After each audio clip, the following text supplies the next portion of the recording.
ध्यानं मूलं गुरोर्मूर्ते पूजा मूलं गुरोर्पादं मंत्रं मूलं गुरोर्वाक्यं मोक्षं मूलं गुरोर्पः.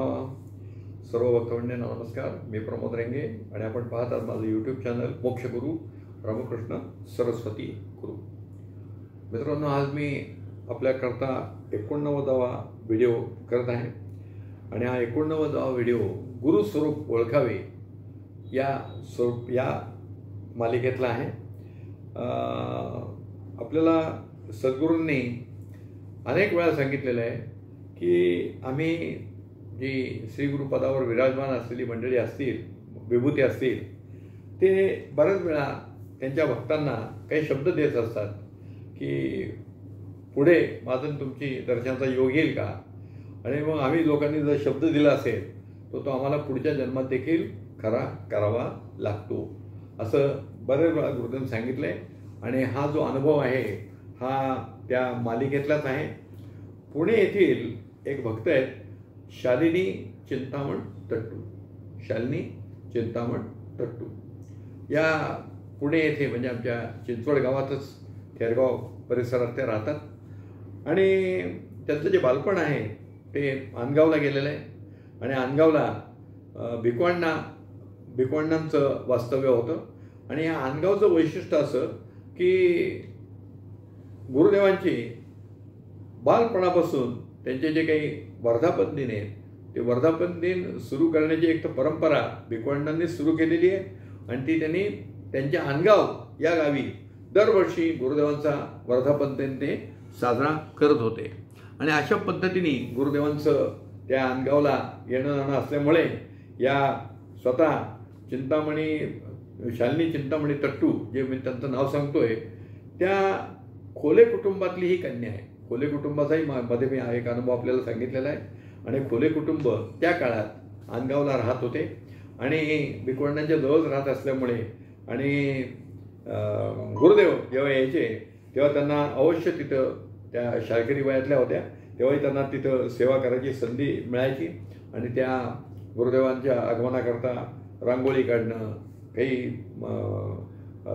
पाणी वगैरे भरणं, अमकं काय काय का की एवढे लोक येणार आहेत तर त्या ठिकाणी पाण्याचा साठा वगैरे राहतो, ही सगळी कामं त्यावेळेस त्या करत होत्या. त्यांना शंकराची पूजा करायची एक नेम होता त्यांचा आणि रोज ते शंकराची पूजा करायचे. आणि त्या माध्यमातनं त्यांना गुरुस्वरूपाची एक थोडं गुरुचरणाशी त्यांना यायचं भाग्य पण लाभलेलं आहे. आणि त्या काळात ते आनगावला असताना हे सगळं चालू होतं. पण पुढे त्यांचा विवाह झाला आणि लग्नानंतर आपल्याला माहिती आहे की ती जी सासरची मंडळी असतील त्याच्याप्रमाणे आपल्याला त्या मुलीला वागावं लागतं. इथं सुदैव एवढंच की या खोल्यांच्या शालिनीचा विवाह हा चिंतामणी तट्टू यांच्याशी झाला. आणि तट्टू कुटुंबात देखील गुरुसेवेची परंपरा होती. त्यामुळे या ठिकाणी त्यांना फार काही जड गेलेलं नाही आहे. पण प्रॅक्टिकल अडचणी अशा होत्या की आर्थिक परिस्थिती किंवा आर्थिक सुबत्ता नव्हती. त्यामुळे आवर्जून सारखं नगरला जाऊन दर्शन वगैरे घेणं त्यावेळेस त्यांना शक्य होत नव्हतं. पण गुरुदेवांवर श्रद्धा होती. आणि असंच एकदा मला वाटतं त्यांनी ते साल दिलेलं नाही आहे, पण हे निश्चितपणे 75च्या आसपासची कधीतरीची घटना असेल. आणि त्या पुणे येथे वास्तव्यास आलेल्या होत्या आणि त्यांना त्यांच्या भाचीकडनं असं कळलं की आपले नगरचे महाराज, आता काय माहिती का, आत्ता आपण या सगळ्या ह्याच्यात त्यांना गुरुदेव म्हणायला लागलोय, सद्गुरू म्हणायला लागलोय. पण त्या काळात आम्ही गुरुदेव वगैरे असं काही म्हणत नव्हतो. आम्ही त्यांना महाराजच म्हणायचो. आम्ही सगळ्यांनी त्यांना महाराज या नावानेच पुकारलेलं आहे, याच नावाने हाक मारलेली आहे. अजूनही मी त्यांचं नामस्मरण करताना परमपूजनीय महाराजांना नमस्कार असंच म्हणत असतो. कारण माझ्या अंतःकरणात त्यांची ती ज्योत जी तेवलेली आहे ती तशीच आहे आणि ती महाराज या नावानेच आहे. या ईश्वराला तुमच्या भावनांशी घेणं नाही, प्रत्यक्षात तुम्ही काय करता त्याच्याशी काही घेणं नसतं. तो भावाचा भुकेला आहे. तर या ठिकाणी त्यांनी सांगितलं की नगरचे महाराज रेंग्यांच्या म्हणजे आमच्याच घरी येणार होते. शिवाजीनगर रेल्वे क्वार्टर्समध्ये गुरुदेव माझ्याकडे 12 वर्ष येत होते. त्या काळातली ही घटना आहे. आणि मग ही या शालिनी तट्टू आणि त्यांची मुलं ही सगळे आमच्या घरी दर्शनाला आले. आणि नेमकं त्या दिवशी गुरुदेव मुंबईत येणार होते आणि मुंबईत येताना त्यांना काहीतरी उशीर झाला. जी काही नियोजित वेळ होती ती वेळ टळून गेलेली होती. आणि आता गुरुदेव येतात का नाही, काय झाले काय ते, त्यावेळेस काही फोन वगैरे नव्हते मध्ये आपल्याला. जेव्हा येतील तेव्हा येतील या पद्धतीने होतं. ही सगळी मंडळी जे काही तेव्हा दर्शनाला जमली होती ती आता परत जायला निघाली. पण तेवढ्यात गुरुदेवांची गाडी लांबून दिसली आणि मग सगळ्यांनी परत गुरुदेवांचं दर्शन आमच्या घरी घेतलेलं आहे. त्याच्यानंतर एक योग असा आहे की 78 साली त्यांनी आश्रमात जाऊन दर्शन घ्यायचा एक प्रयत्न केला. पण नेमकं त्यावेळेस देखील गुरुदेव नगरच्या बाहेर होते आणि त्यांचं काही दर्शन तिथं झालं नाही. पण दर्शन झालं नाही तर दुसऱ्या दिवशी भिकू अण्णा, हे अण्णा खासनीस, त्यांना आम्ही अण्णा खासनीस म्हणतो किंवा भिकू अण्णा म्हणतो, तर अण्णा खासनीस त्यांच्याकडे आले. आणि अण्णांचं त्यांचं नातं हे फार जवळचं होतं. ते नातेवाईकच होते. आणि त्यामुळे ते म्हणले, अरे काल तू नगरला गेली होतीस ना आणि तुझं दर्शन झालेलं नाही, जा बरं आता परत दर्शनाला तुझं दर्शन होईल. आता ते म्हणले, तुम्हाला कसं माहिती आहे? ते म्हणले, महाराजांनी मला सांगितलंय. महाराजांनी मला सांगितलंय. त्याच्या आधी काय झालं होतं, 2-3 वर्षापासून अण्णा त्यांच्याकडे मागे लागली होती, तू एखादी पावती कर, माझ्याकडे पावती पुस्तक तू पावती पाड. पण ती पावती अण्णा म्हणायची 50 रुपयाची पाड. आता त्यांनी अडचण दिली आहे की त्यावेळेस त्यांचा पगार 80 रुपये होता. तर 80 रुपयात 50 रुपयाची पावती कशी पाडणार, म्हणून ते फाडत नव्हत्या. अण्णा म्हणले, तू नंतर नगरला जाऊन 500 रुपयाची पावती पाडशील पण तेव्हा मी नसेन. बघा काय सांकेतिक काही वेळेस शब्द असतात. अर्थात असं झालं तरी त्या दर्शनाला गेल्या आणि दर्शनही त्यांचं झालं. पुढे त्यांना राहण्याकरता जागा पाहिजे होती आणि मग त्यांनी सद्गुरूंच्या कानावर घातलं. त्यांना एक प्लॉट कुठेतरी मिळाला आणि त्या प्लॉटवर बांधकाम करावं. आता त्यावेळेस या पिंपरी चिंचवड परिसरात सगळं अनाधिकृत बांधकाम होत होतं.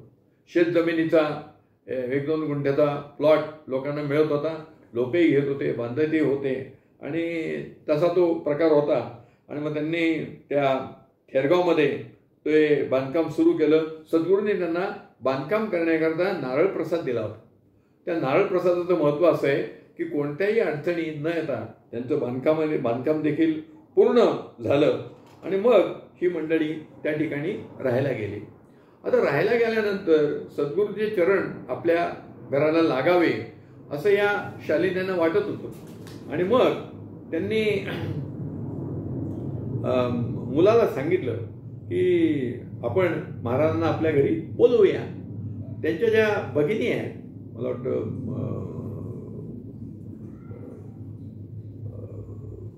पोथरकर, तर त्या देखील नगरला असतात, तपोवनात त्या राहतात. तर त्यांनी एकदा दत्ताला सांगितलं, अरे महाराज तुला विचारतायत की तुझं घर नक्की आहे कुठे, याचा अर्थ महाराजांना तिथे यायचं आहे, तर तू तुझं घर कुठे आहे ते सांग आणि त्यांना निमंत्रण कर. ते म्हणले, माझे वडील इथं नाही आहेत, मी निमंत्रण कसं काय करू.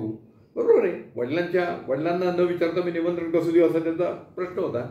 मग तरी पण त्यांनी मावशीचं ऐकलं आणि महाराज सांगितलं, आपण आमच्या घरी यावं. महाराज हो हो म्हणले, बघू कधी यायचं ते सांगतो मी. आणि त्या ठिकाणी परत 90 साली काहीतरी महाराज चिंचवडमध्ये आलेले होते त्यांच्या मामांच्या घरी.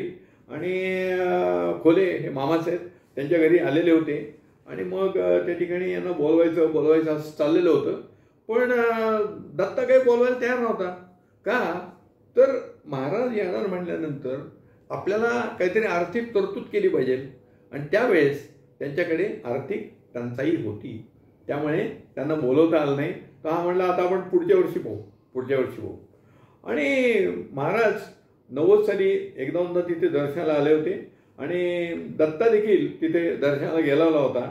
आणि महाराज त्याला म्हणले, का रे तू मला बोलवलं असतं तर फार तुला खर्च झाला असता का. म्हणजे बघा, दत्ताच्या मनात जे विचार आले ते सद्गुरूंना कळलेले होते. आणि दत्ताला त्यांनी बोलून दाखवलं की तुला फार खर्च आला असता का मला बोलवलं असतं तर. सद्गुरूंचं बोलणं बरोबर आहे, पण ज्याला ही व्यवस्था करायची त्याला ती काळजी वाटतच असते. सद्गुरूंच्या कृपेने सगळं ठीक होईल हा भाग वेगळा आहे, पण त्याला वाटत होतं आणि हे सगळं गुरुदेवांनी त्याला बोलून दाखवलं. आणि मग 91 साली गुरुदेवांचा वर्धापन दिन हरिद्वारला आपण साजरा केलेला होता आणि हरिद्वारला हा दत्ता तिथं दर्शनाला आला होता. तर त्यावेळेस त्यांनी गुरुदेवांना सांगितलं की आता यावर्षी मात्र आपण आमच्याकडे यावं. आणि मग त्यांनी सांगितलं की जे माझी व्यवस्था करणारे सध्या सुरू सर आहेत आणि त्यांना विचारून घे. सुरू सर तेव्हा मला वाटतं पुणे सत्संग मंडळाचे काहीतरी अध्यक्ष वगैरे होते आणि त्यांना विचार. आणि मग त्यांनी ती सगळे त्या नियोजनातनं 9/3/91 शनिवारी सकाळी 8:15ची वेळ नियोजित केली.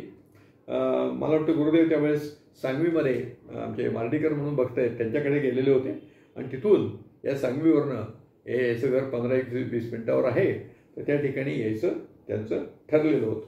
आणि मग घरात आल्यानंतर त्यांनी गुरुदेवांची पाद्यपूजा वगैरे केली.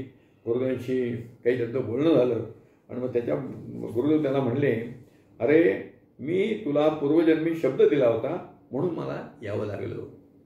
बघा शब्द काय, पूर्वजन्मी मी तुला शब्द दिला होता म्हणून मला यावं लागलं, नाही तर आमच्यासारखं येणं कसं शक्य आहे तुमच्याकडे. तेव्हा दत्ताने सांगितलं की माझे पणजोबा, म्हणजे मी मगाशी म्हटलं की यांच्या घरात ती परंपरा होती गुरुसेवेची, तर दत्ताचे पणजोबा 12 वर्ष नरसिंहवाडीला सेवेला होते आणि तेव्हा त्यांनी दत्तगुरूंकडेच म्हणजेच श्रीमद नरसिंहजी महाराजांच्याकडे, अर्थात नरसिंहजी महाराज तेव्हा काही तिथे नव्हते, त्या यांच्या कार्यकाळात ते तिथे नव्हते, त्यांचा अवतार हा त्यांनी केव्हाच ते गुप्त झालेले आहेत.